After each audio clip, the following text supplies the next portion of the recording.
Assalamualaikum warahmatullahi wabarakatuh.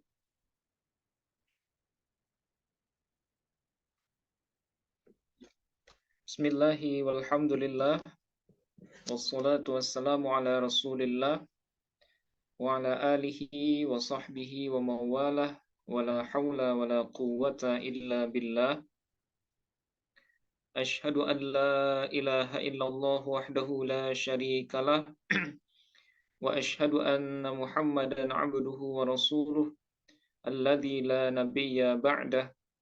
Allahumma salli wa sallim wa barik ala sayyidina Muhammad sayyidil anbiya'i wal mursalin wa ala alihi wa ahli baitihi wa dhurriyyatihi wa azwajihi wa auladihi wa ashabihi ajmain. Allahumma faqihna fid din wa 'allimna at-ta'wil. Amin ya rabbal alamin. Syukur alhamdulillah Bapak Ibu peserta kajian kitab Taisir Mustalahil Hadis yang berbahagia. Seperti biasa pada setiap Senin malam kita mengadakan kajian kitab Taisir Mustalahil Hadis. Syukur alhamdulillah pada malam hari ini kita bisa hadir dan berjumpa dalam kajian ini. Mudah-mudahan Bapak Ibu yang hadir pada malam hari ini senantiasa diberikan kemudahan, diberikan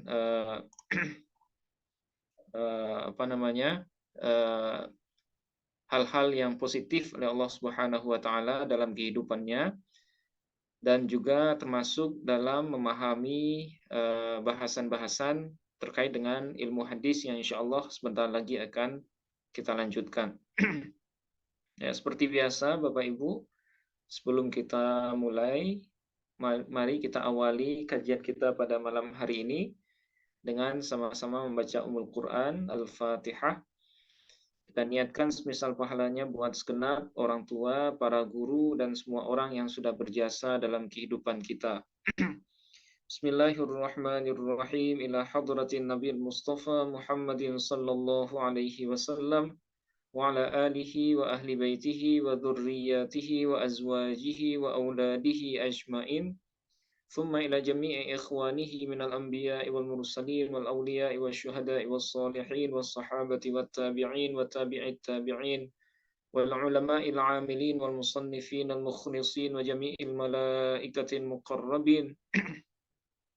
ثم إلى جميع المسلمين والمسلمات والمؤمنين والمؤمنات من مشارق الأرض إلى مغاربها برها وبحرها الأحياء منهم والأموات. ثم خصوصا إلى آبائنا وأمهاتنا وجدنا وجداتنا ولقرباتنا ولإخواننا ولأخواتنا ولمشائخنا ولمشائخ مشائخنا ولأستاذنا ولأساتذتنا ولتلاميذنا ولتلميذاتنا ولطلابنا ولطالباتنا ولمن أحسن إلينا بالخير ولمن أسأنا إليهم ولمن أوصانا بالدعاء.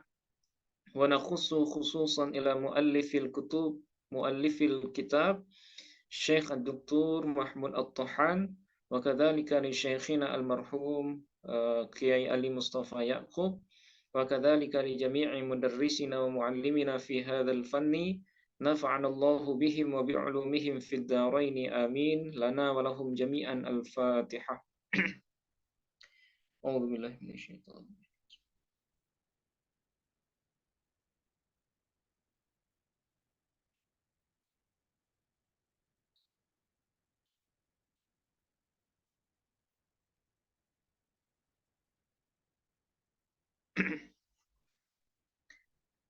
Baik Bapak Ibu serta kajian kitab Taisir yang berbahagia, pada pertemuan sebelumnya kita sudah selesai membicarakan 8 cara tahammul al-hadis, ya.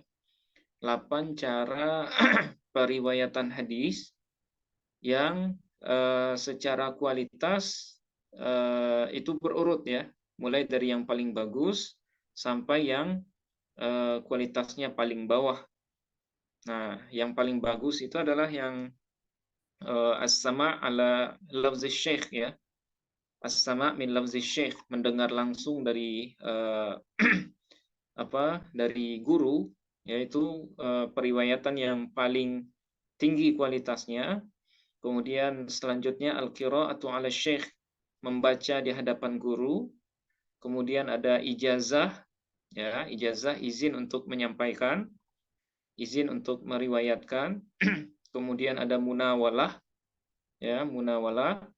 Kemudian ada kitabah, kemudian ada i'lan, ada wasiyah, ada wijadah.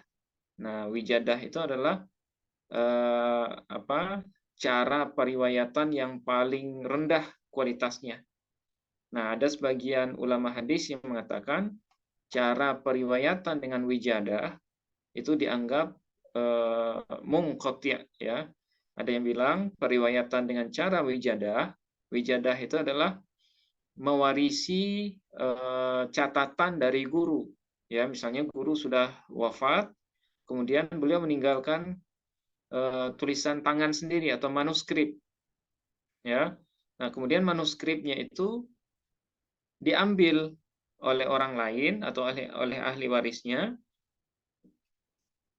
tapi dia tidak pernah ketemu dengan guru itu atau yang menulis itu. Nah, kemudian apa yang dia dapat dari manuskrip itu dia riwayatkan ke orang lain. Nah, cara periwayatan seperti ini itu dianggap cara tahammul yang paling rendah kualitasnya, ya, paling buruk. Bahkan ada yang mengatakan cara periwayatan seperti ini dianggap munqati', ya, terputus sanadnya. Nah, itu bahasan kita sebelumnya, dan malam hari ini insya Allah kita akan membaca teks berkaitan dengan khilafiyah ulama terkait boleh atau tidaknya menuliskan hadis. Nah, mungkin Bapak Ibu pernah mendengarkan ada sebagian sebagian ulama yang menjelaskan bahwa penulisan hadis di awal-awal abad pertama itu tidak lazim, ya. Maksudnya tidak ada yang menuliskan hadis di abad pertama Hijriah, atau lebih tepatnya di masa Nabi masih hidup. Nah, kenapa seperti itu? Nah, ada yang bilang karena tradisi yang ada saat itu adalah tradisi hafalan. Sehingga kalau ada orang yang menuliskan hafalannya, maka dia dianggap orang yang lemah, gitu ya. Orang yang ada aibnya. Karena dia tidak bisa menghafal apa yang dia ingat, gitu. Nah, ada juga yang mengatakan bahwa pada saat itu ada kekhawatiran percampur adukan antara hadis-hadis Nabi dengan Al-Quran. Sehingga Nabi melarang sahabat untuk menuliskan hadis. Tapi beliau memerintahkan untuk menuliskan Al-Quran. Dan masih banyak, ya, pendapat ulama terkait dengan hukum menuliskan hadis di masa Nabi masih ada atau masih hidup.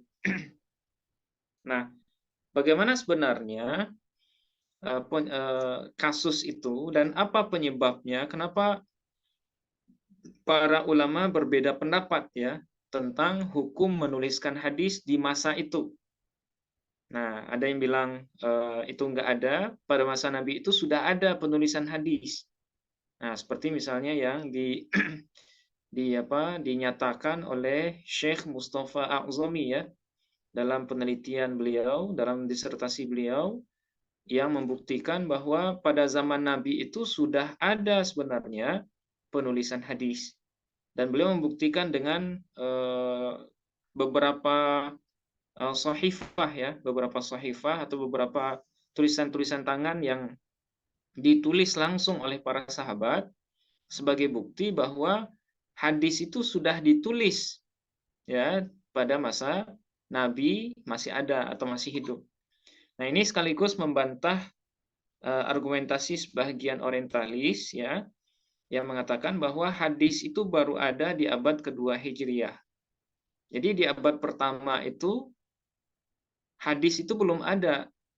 Nah, cuma kata mereka, kata para orientalis itu, hadis itu sengaja dibuat ya, pernyataan-pernyataan yang supaya pernyataan itu bernilai kuat, maka mereka membuat semacam penisbatan-penisbatan ya, dari si A ke si B, dari si B ke si C, kemudian sampai kepada Nabi.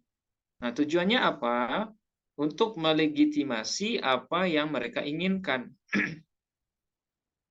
Nah, itu tuduhan dari sebahagian orientalis terhadap hadis ya. Nah, tujuan mereka adalah untuk meruntuhkan konsep para ahli hadis dalam dalam menuliskan hadis gitu. Nah, tujuannya juga untuk mengaburkan kalau hadis itu tidak layak dijadikan sebagai sumber agama.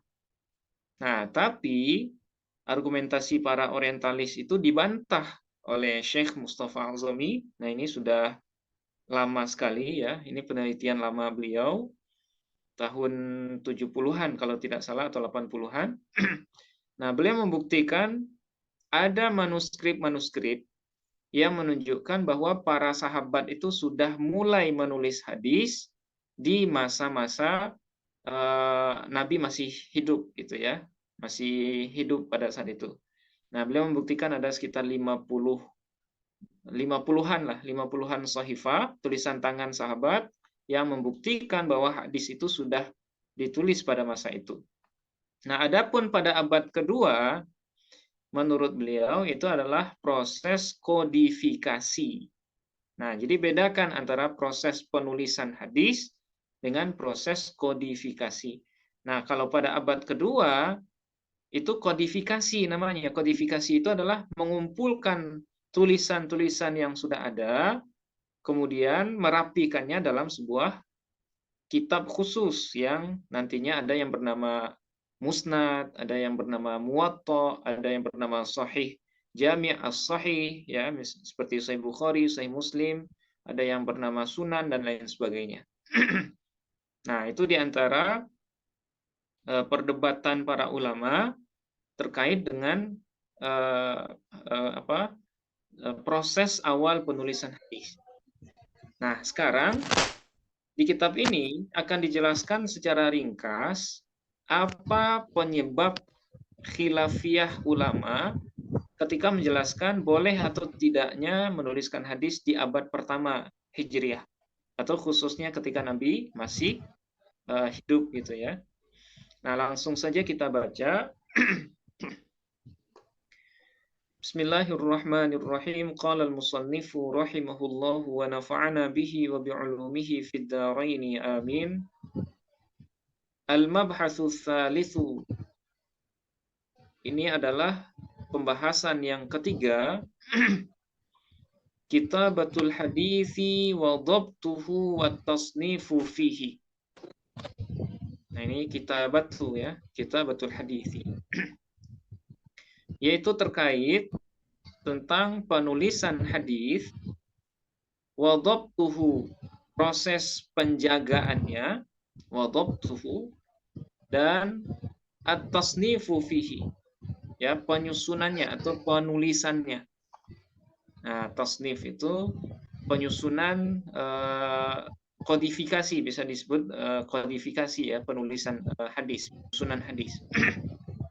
Nah, yang pertama, hukmu kitabatil hadisi. Ya, hukum penulisan hadis. Apa hukum menuliskan hadis? Nah, ini berbicara tentang hukum menulis hadis di abad pertama Hijriah ya. Maksudnya ketika Nabi masih hidup. Ikhtalafa salafu minas sahabati wat tabi'ina fi kitabatil hadisi ala aqwalin. Para ulama salaf. Nah, ini salaf ini bisa kita sebut ya 3 abad pertama dari Hijriah, abad pertama, abad kedua, abad ketiga. Nah, itu disebut dengan era salaf ya, ulama salaf. Nah, adapun yang setelahnya diistilahkan dengan ulama khalaf. Yang setelah abad ketiga Itu disebut dengan ulama khalaf. Ikhtalafas salafu, para ulama salaf dari golongan sahabat dan tabi'in telah berbeda pendapat fi kitabatil hadithi, terkait penulisan hadis ala aqwalin, ya, atas beberapa pendapat. Nah, jadi ada beberapa pandangan dari para sahabat dan tabi'in terkait hukum menuliskan hadis. Alif, yang pertama, fakarihaha ba'duhum minhum Ibnu Umar wa Ibnu Mas'udin wa Zaid bin Thabitin. Fakarihaha ba'duhum. Sebahagian mereka, ya, ulama salaf dari golongan sahabat dan tabi'in itu karihaha, ya, tidak menyukainya. Ya, kariha ini arti asalnya membenci atau tidak menyukai, ya. Nah, jadi sebagian mereka itu ada yang tidak suka untuk menuliskan hadis. Nah, siapa di antara mereka yang berpendapat seperti ini? Nah, minhum, di antara mereka adalah Sayyidina Abdullah bin Umar, kemudian Abdullah bin Mas'ud, dan Zaid bin Thabit. Nah, ini di antara sahabat-sahabat yang mengatakan menuliskan hadis itu tidak boleh, ya, atau tidak dianjurkan. Nah, ini satu. Nah, ini satu pendapat terkait dengan ini. Kemudian yang kedua, wa abahaha ba'duhum minhum Abdullah ibnu Amrin wa Anasun wa Amru bin Abdul Azizi wa aktsarus sahabati. Nah, sementara sebahagian yang lain, ya, sebagian ulama salaf dari golongan sahabat yang lain atau yang tabi'in, ya, abahaha, itu adalah membolehkannya. Nah, jadi perbedaannya kontras, ya, ada yang tidak menyukai, kemudian ada yang membolehkan. Nah, sebahagian dari mereka yang membolehkan itu adalah Abdullah bin Amr, Sayyidina Anas bin Malik, kemudian Umar bin Abdul Aziz, wa aktsarus sahabati, dan mayoritas sahabat. Ya, mayoritas sahabat. Jadi pendapat yang kedua itu adalah yang membolehkan. Jadi boleh menuliskan hadis yang diriwayatkan dari Nabi di dalam catatan masing-masing. Nah, ada yang membolehkan. Nah, kemudian yang ketiga, thumma ajma'u ba'da dzalika ala jawaziha wa zalal khilafu.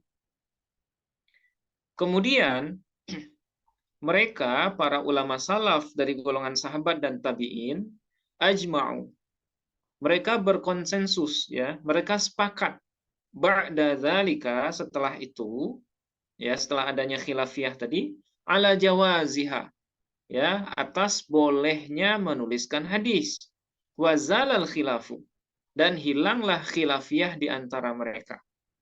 Nah, jadi awalnya sempat dulu, ya, menuliskan hadis ini menjadi hal yang kontroversi, ya, di masa-masa awal. Sebagian sahabat membolehkan dan sebagian yang lain melarang gitu. Nah, cuma setelah Nabi wafat, ya, dan semakin berkurangnya banyaknya para sahabat yang tersebar, yang ataupun yang wafat. Nah, sehingga akhirnya hadis itu tersebar dan susah dicari, ya, susah dikonfirmasi. Nah, sehingga pada akhirnya para ulama itu sepakat tentang kebolehan menuliskan hadis. Nah, kenapa? Walau lam yudawwanil haditsu fil kutubi la dha'a fil a'saril mutaakhirati la siyama fi asrina. Seandainya hadis itu tidak yudawwan, ya, tidak dituliskan atau tidak dikodifikasi fil kutubi pada kitab-kitab, la dha'a, maka hadis itu akan lenyap, ya, doa itu hilang atau lenyap, ya, fil a'saril mutaakhirati, pada masa-masa belakangan. Kenapa? Ya karena kalau seandainya nggak dituliskan, orang atau para periwayat hadis dari golongan sahabat satu persatu meninggal, wafat. Sehingga tidak ada lagi sumber yang bisa dikonfirmasi terkait dengan hadis itu. La siyama fi asrina, apalagi ya, atau terlebih lagi fi asrina, pada masa kita yang sekarang. Nah, itu logika ya, itu logika. Kenapa kesepakatan ulama itu muncul di akhir-akhir terkait dengan bolehnya menuliskan hadis-hadis Nabi. Nah, kenapa perdebatan itu muncul di awal-awal? Nah, sekarang kita akan baca penyebab munculnya khilafiyah para sahabat terkait dengan hukum menuliskan hadis. Sababul ikhtilafi fi hukmi kitabatihi. Sebab perbedaan pendapat dalam hukum menuliskan hadis. Wasababul khilafi fi hukmi kitabatihi annahu waradat ahaditsu muta'aridatun fil ibahati wan nahyi. Adapun sebab khilafiyah atau perbedaan pendapat para sahabat ya pada hukum menuliskan hadis itu adalah waradat, karena munculnya ahaditsu muta'aridatun, ya, beberapa hadis yang saling kontradiksi, yang saling berlawanan dalam hal membolehkan dan melarang penulisan hadis. Nah, jadi kenapa para ulama itu berbeda pendapat terkait dengan boleh atau tidaknya menuliskan hadis? Ya karena ada hadis-hadis yang kontradiksi terkait dengan hal itu. Jadi ada hadis Nabi yang diklaim, yang diriwayatkan seolah-olah melarang penulisan hadis. Nah, sebaliknya, ada hadis lain yang seolah-olah mengizinkan sahabat untuk menuliskan hadis. Nah, hal inilah yang menyebabkan para ulama dari kalangan sahabat itu beda pendapat terkait dengan hukum boleh atau tidaknya menuliskan hadis. Nah, apa riwayat itu?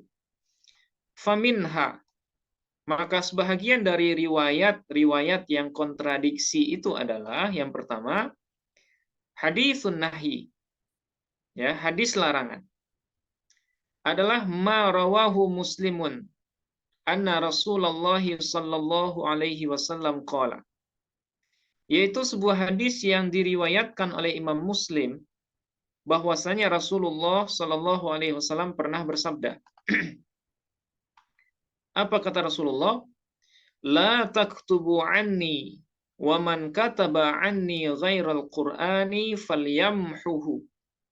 Nah, ini hadis sahih ya, ada di kitab Muslim, ya, riwayat Muslim. Apa kata Rasulullah? La taktubu anni, jangan kalian tulis apapun anni dariku. Wa man kataba anni, dan barang siapa yang menuliskan sesuatu dariku ghairal qur'ani, selain Quran, falyamhuhu, maka hendaklah dia menghapusnya. Nah, ini satu hadis ya yang menjadi penyebab khilafiyah ulama terkait dengan hukum boleh dan tidaknya menuliskan hadis, khususnya hadis yang melarang, ya, hadis yang melarang penulisan hadis. Nah, ini jelas. La taktubu anni, jangan kalian tulis ya apapun yang dariku, yang berasal dariku, selain Quran maksudnya. Nah, barang siapa yang menulis dariku selain Quran, maka hendaklah dia menghapusnya. Nah, ini hadis yang melarang. Kemudian yang kedua, hadisul ibahati. Ada hadis yang membolehkan, yaitu ma akhrajahul Bukhari anna Rasulullah sallallahu alaihi wasallam qala. Yaitu hadis yang diriwayatkan oleh Imam Bukhari, ya, bahwasanya Rasulullah sallallahu alaihi wasallam pernah bersabda, "Uktubu li Abi Syahin." Apa kata Rasulullah? Tuliskanlah oleh kalian wahai sahabat, ya, ini khitabnya adalah para sahabat Nabi, li Abi Syahin, untuk Abi Syahin. Nah, jadi konteks hadis ini, jadi suatu saat Nabi pernah berkhutbah ya di hadapan para sahabat. Nah, ternyata di kelompok atau di jamaah sahabat itu ada orang asing ya yang berasal dari Yaman yang kebetulan dia ikut mendengarkan apa yang disampaikan Nabi. Nah, namanya adalah Abi Syah ya, Abi Syahin. Nah, ketika itu Abi Syah ini karena jaraknya yang jauh dari Nabi, dia ingin apa yang Nabi sampaikan ketika khutbah itu dituliskan supaya bisa dia bawa gitu, mungkin ya, supaya dia bisa bawa ke negerinya.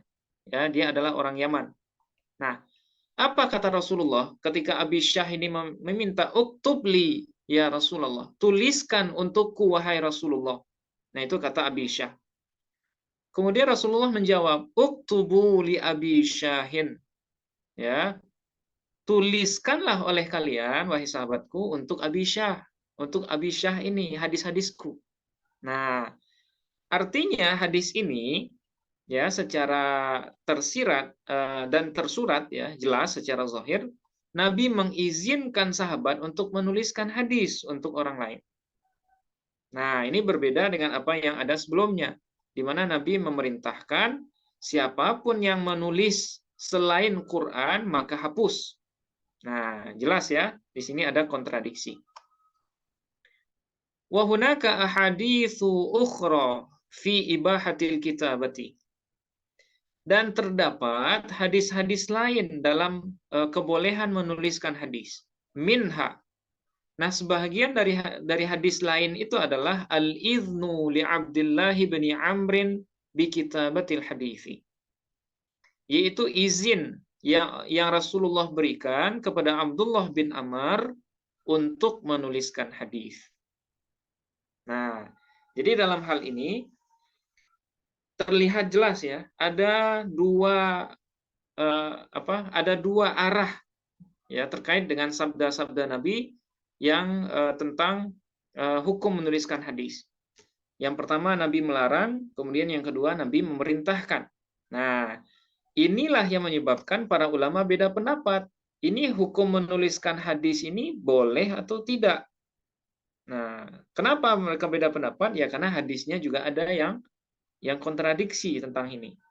Nah, sekarang bagaimana cara memahaminya? Apa sebenarnya maksud dari kontradiksi ini? Nah, yang ketiga, al-jam'u baina ahaditsil ibahati wa baina ahaditsin nahyi. Cara menjamak ya, mengkompromikan antara hadis-hadis yang membolehkan dan antara hadis-hadis yang melarang. Nah, jadi dua pendapat tadi yang melarang dan yang membolehkan itu kan sama-sama ada dalilnya, ya. Nah, sekarang bagaimana cara kita mengkompromikan kedua dalil itu? Nah, laqad jama'al ulama'u baina ahaditsin nahyi wa baina ahaditsil ibahati ala wujuhin.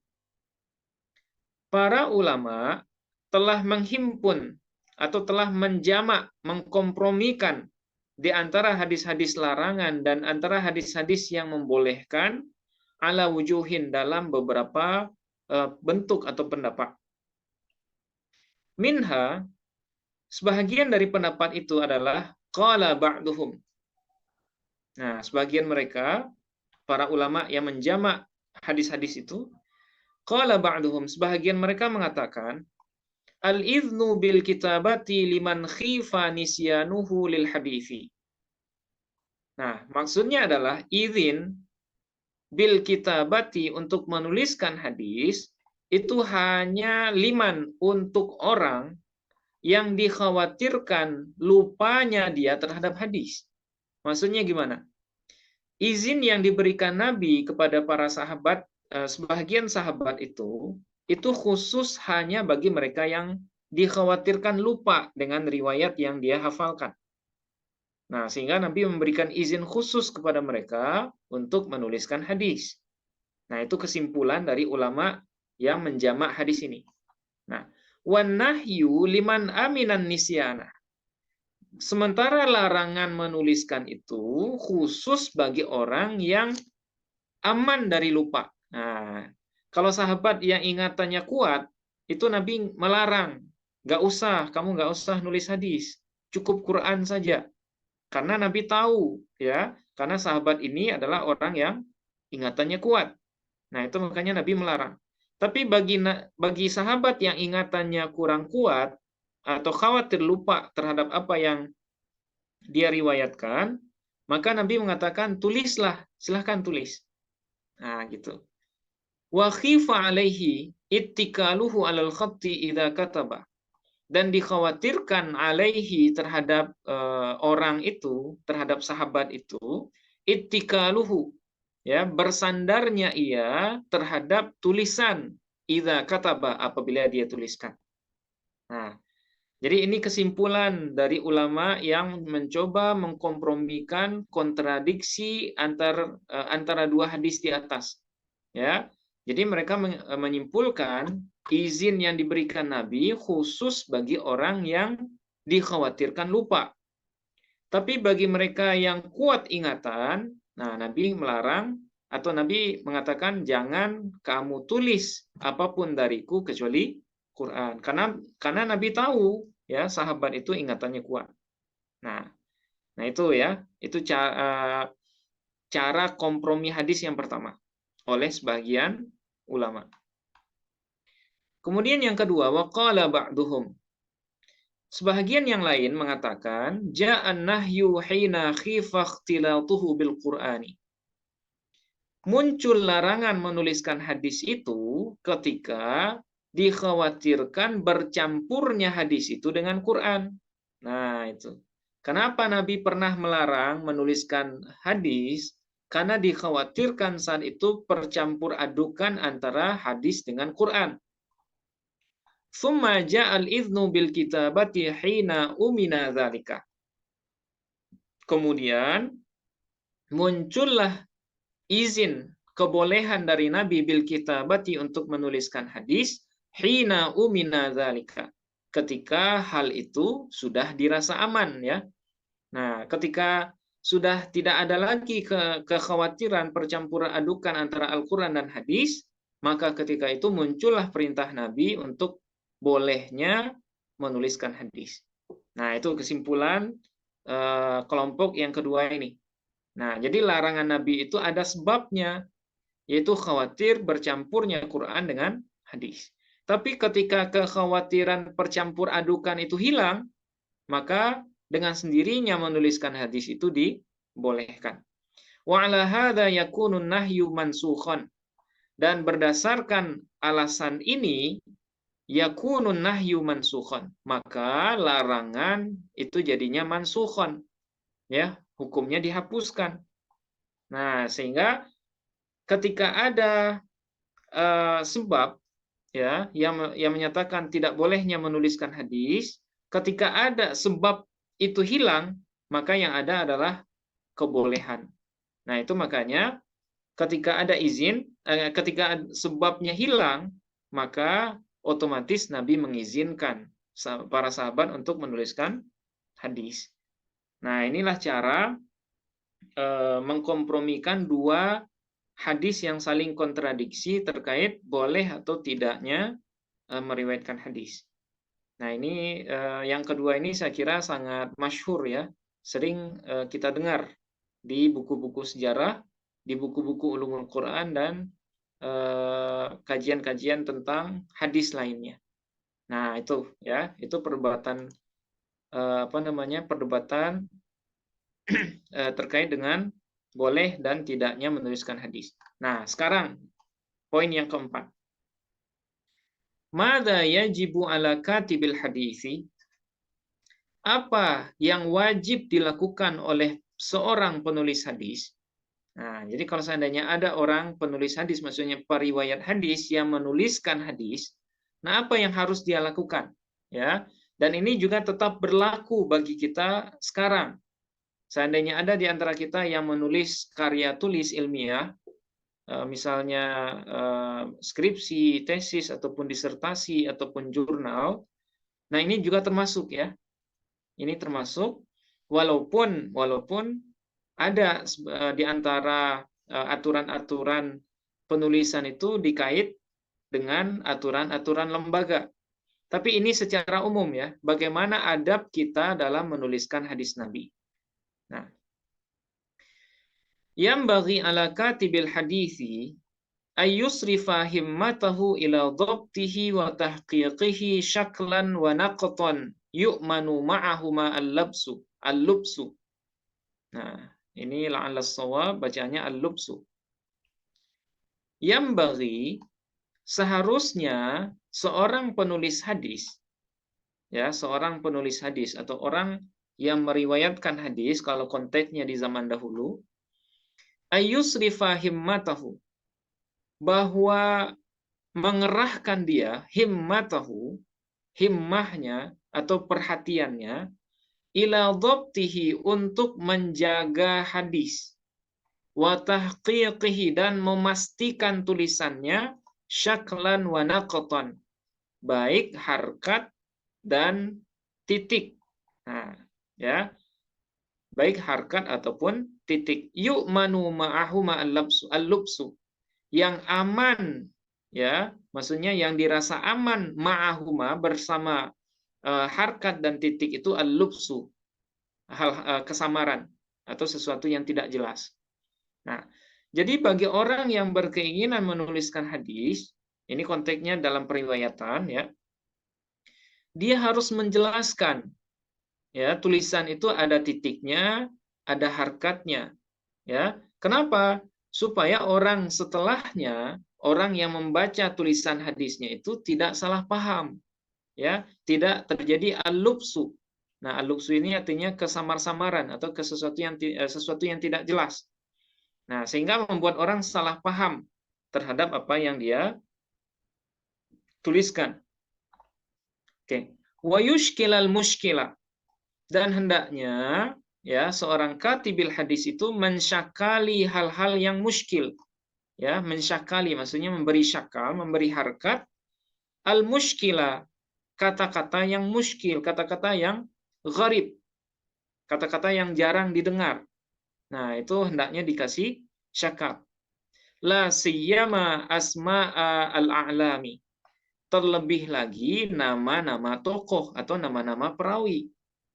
Ya, nama-nama perawi itu harus dikasih syakal. Kenapa? Karena kalau nggak dikasih syakal, khawatirnya orang salah baca. Apalagi nama-nama perawi itu mirip, ya, banyak yang mirip antar satu sama lain. Misalnya Hamid itu bisa dibaca Humaid, ya. Kemudian Ubaid misalnya, Abidun bisa dibaca Ubaid. Nah, kalau nggak dikasih harkat, syakal, nah dikhawatirkan nama perawi itu bisa tertukar. Ya, nama perawi itu bisa tertukar yang menyebabkan kualitas hadis yang awalnya sahih bisa saja berubah menjadi dhaif karena beda orang yang meriwayatkannya. Nah, karena salah paham, ya. Nah, kadang antara Ubaid dengan Abid, nah itu beda orang. Nah, kalau seandainya dua-duanya sama-sama siqah, nah itu nggak masalah, ya, tidak ada persoalan gitu. Nah, yang jadi persoalan itu kalau salah satunya adalah siqah, sementara yang satunya tidak siqah atau dhaif misalnya. Nah, misalnya yang siqah itu Abid, yang dhaif itu Ubaid. Karena tidak ada syakalnya, maka jadilah yang siqah menjadi dhaif, yang dhaif menjadi siqah. Nah, itu. Jadi kalau penulis hadis itu harus, kalau berkaitan dengan nama orang yang jarang, yang ada lubsunya, ada kesamar-samaran namanya, maka itu harus dikasih syakal atau harkat. Li'annaha, karena sesungguhnya nama-nama tokoh atau nama-nama perawi itu la tudraku bima qablaha wala bima ba'daha. Itu tidak bisa diketahui dengan nama sebelumnya dan tidak pula dengan nama yang sesudahnya. Jadi nggak bisa kita memastikan nama itu berdasarkan konteks sebelum dan sesudahnya. Karena nama itu nggak ada kaedahnya, ya. Nama itu murni hasil pendengaran, ya, murni hasil periwayatan. Nah, itu adabnya. Jadi kalau untuk menuliskan nama perawi, nah kasih syakal untuk namanya atau kasih titik, ya. Wa ayyakuna khattuhu wadihan ala qawaidil khattil masyhurati, dan bahwa ada tulisan si katibul hadis itu atau penulis hadis itu wadihan, ya, harus jelas sesuai dengan kaedah-kaedah penulisan yang masyhur, ya. Jadi penulisan nama, penulisan huruf waw, penulisan huruf kha itu harus sesuai dengan kaedah-kaedah khat. Nah, jangan sampai penulis hadis itu dia menulis dengan kaedah dia pribadi. Nah, wa alla yastaliha li nafsihi istilahan khassan bi ramzin la ya'rifuhu nasu. Dan bahwa tidak membuat istilah seorang penulis hadis itu li nafsihi untuk dirinya istilahan khassan, ya, berupa istilah khusus bi ramzin dengan simbol. Nah, jadi jangan juga ketika kita menuliskan hadis, kita memberikan simbol-simbol tertentu yang la ya'rifuhun nasu, yang mana orang lain tidak kenal dengan simbol itu. Nah, lagi-lagi ini aturan yang dilakukan oleh para ilmuwan hadis ya dalam menjaga hadis Nabi. Jadi kalau seandainya kita menuliskan hadis, jangan bikin istilah khusus ya yang tidak dikenal oleh orang lain gitu. Wa yanbaghi an yuhafidha ala kitabati sholati wat taslimi ala nabi sallallahu alaihi wasallam kama jaa dzikruhu. Dan seyogianya bahwa menjaga seorang penulis hadis itu dalam menuliskan salawat dan salam untuk Nabi sallallahu alaihi wasallam kullama jaa dzikruhu. Ya, ketika nama beliau disebut. Nah, jadi ini adab yang sangat penting ini, ya. Jadi ketika menyebutkan nama Nabi, itu salawat dan salamnya harus dituliskan sallallahu alaihi wasallam. Nah, ini juga saya teringat dengan apa yang disampaikan guru saya, Ki Ali Mustafa Yaqub. Beliau itu sangat marah kalau melihat ada karya santri, ada tulisan santri yang ketika menyebutkan nama Nabi Muhammad tanpa disertai dengan sallallahu alaihi wasallam. Nah, beliau sangat teguh ya dengan persoalan itu. Jadi kalau ada santri yang nggak nulis sallallahu alaihi wasallam sesudah nama Nabi Muhammad, maka itu beliau buang. Ya, bahkan ada yang beliau robek. Nah, begitu juga kalau disingkat. Nah, beliau nggak suka. Ya, jadi kalau ada Nabi Muhammad, ada shad mim, beliau nggak suka. Atau salam, nah itu tetap beliau nggak suka. Harus lengkap sallallahu alaihi wasallam. Nah, ini sesuai ya. Ini sesuai dengan apa yang digariskan oleh para ulama hadis. Wala yas'ama min tikrari dzalika, dan seorang penulis hadis itu tidak boleh bosan dari mengulang-ulang kalimat salawat dan salam itu. Jadi setiap menyebutkan nama Nabi, nah salawatnya harus dituliskan. Wala yataqayyada fi dzalika bima fil asli in kana naqisan. Dan tidak mencukupkan, nah di sini bisa mencukupkan atau mengkait ya, menghubungkan seorang katibul hadis, seorang penulis hadis tentang itu dalam menuliskan salawat dan salam itu bima fil asli dengan apa-apa yang sudah ada sebelumnya in kana naqisan. Ya, jika ada salawat dan salam itu kurang, maksudnya tidak dituliskan. Nah, ini maksudnya jangan sampai ketika kita menuliskan sallallahu alaihi wasallam di nama Nabi yang kedua, kita tambahkan misalnya SDA sama dengan sebelumnya atau dengan simbol gitu ya. Nah, tidak boleh seperti itu, harus lengkap ya, setiap nama harus ada salawatnya. Wa kadzalika atsana'u 'ala Allah Subhanahu wa ta'ala. Dan demikian pula pujian kepada Allah Subhanahu wa taala ka'azza wa jalla. Nah, sama juga untuk lafaz Allah, itu nggak boleh hanya Allah saja, tapi harus dilengkapi dengan Azza wa Jalla, atau Jalla Jalaluh, dan lain-lain. Wa kadzalika at-taraddi wat-tarahhumu 'ala sahabati wal ulama. Ya, demikian juga dengan lafaz taraddi. Nah, taraddi itu lafaz radhiyallahu anhu ketika menyebutkan sahabat. Ya, atau wat-tarahhumu dan lafaz tarahhum ya ala sahabati wal ulama. untuk para sahabat dan ulama. Nah, tarahum itu maksudnya rahimahullahu taala anhu. Nah, untuk ulama kita menggunakan rahimahullah, tapi kalau untuk sahabat biasanya menggunakan radhiyallahu anhu. Nah, khusus untuk Sayyidina Ali itu menggunakan karramallahu wajhahu. Nah, itu. Itu adab dalam menuliskan hadis. Wa yukrahu al-iktisaru 'ala sholati wahdaha awit taslimi wahdahu.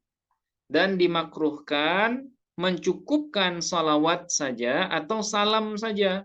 Nah, jadi makruh dipisah ya. Jadi harus dua-duanya sallallahu alaihi wasallam. Jadi nggak boleh dipisah. Shalla dengan sallama itu nggak boleh dipisah. Dua-duanya harus dituliskan. Kama yukrahu ar-rumzu atau ar-ramzu ilaihima bisad wa nahwihi. Mithlu sal'am wa alaihi ayyaktubahuma kamilataini. Sebagaimana dimakruhkan juga memberikan simbol untuk keduanya. Maksudnya keduanya salawat dan salam ya dengan huruf shad wa nahwihi dan yang seumpamanya seperti sal'am. Nah, jadi sallallahu alaihi wasallam itu tidak boleh disingkat dengan sal'am ataupun dengan shad. Nah, ini diantara adab dalam menuliskan hadis. Wa alaihi dan harus ya wajib bagi penulis hadis itu ayaktubahuma untuk menuliskan keduanya salawat dan salam itu kamilataini secara sempurna. Nah, jadi sedemikian detailnya ya para ahli hadis ini mengatur hal-hal yang berkaitan dengan periwayatan hadis. Nah, jadi sekali lagi kita tidak ada alasan ya untuk tidak percaya dengan hadis-hadis Nabi. Karena proses penjagaannya sangat ketat. Semua hal-hal yang berkaitan dengan penulisan, periwayatan, pengucapan solawat, pujian terhadap Allah, itu semuanya diatur sedemikian detailnya oleh para ulama hadis.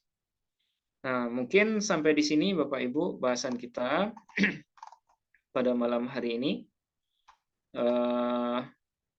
Ini adalah bahasan yang cukup penting ya untuk kita pahami. Nah, insya Allah minggu depan kita akan lanjutkan proses muqabalah ya, proses perbandingan teks atau naskah dan cara-caranya. Nah, dalam rangka memastikan kalau riwayat itu benar, tidak salah ketika dibandingkan dengan naskah yang lain. Oke, mungkin sampai di sini Bapak Ibu kita cukupkan ya. Insya Allah kita lanjutkan minggu depan. Mudah-mudahan apa yang kita bahas bermanfaat dan juga dianggap sebagai ibadah oleh Allah Subhanahu wa taala karena kita niatkan untuk mempelajari hadis-hadis Nabi. Mohon maaf atas segala kekurangan. Kita akhiri dengan hamdalah. Alhamdulillahirabbil alamin. Subhanakallahumma wa bihamdika asyhadu an la ilaha illa anta astaghfiruka wa atubu ilaik. Assalamualaikum warahmatullahi wabarakatuh.